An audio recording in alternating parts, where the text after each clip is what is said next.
Hi guys. So today we're gonna go back over some operations with polynomial stuff. So this one is it's multiplying polynomials, which we've done before. So I'm going to do the box method. It's what we've used before. I think it's the one that makes the most sense and is easiest to follow. So whenever you have nothing in between the parentheses, like you do here, there's no plus, there's no minus, there's nothing there, that's when it's multiplying. So we have to multiply both of these together. But you have to make sure that everything multiplies by everything else. So I'm going to make a box. Since there's two terms in the first set of parentheses, and then there's two terms in the second one, my box is going to be 2 by 2. Then anything inside the parentheses I'm going to put on the outside. So I'm going to have the 6n, and a minus is the same as just a negative. And then n minus 3.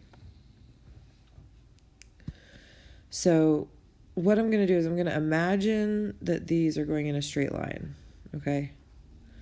Like that. And then when they run into each other, they multiply together. So I'm going to multiply everything by everything. So n times 6n is 6n squared. N times negative 5 is negative 5n. 6n times negative 3 is negative 18n. And negative 5 times negative 3 is 15.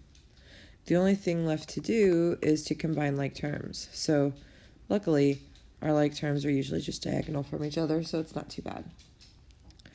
So the 6n squared is going to go first. Then I'm going to add together my n's. So I've got negative 18 plus negative 5, which is negative 23. And then just plus 15. So that'll be my final answer. With this one, I'm doing the same thing because there's no symbol in between there. So, but this time I have 2 terms here and 3 terms here, so my box just has to be a little bit bigger. But I'm still doing the same thing. It's just now my box is a 2 by 3. So on the outside, I'm still putting whatever was in the parentheses.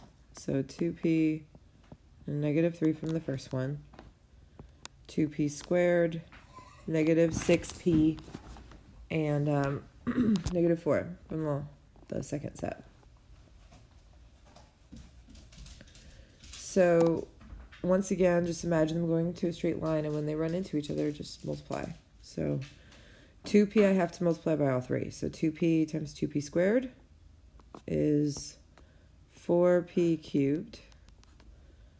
Because if I have p squared and p, that means I have 3 p's altogether. 2 times 2 is 4.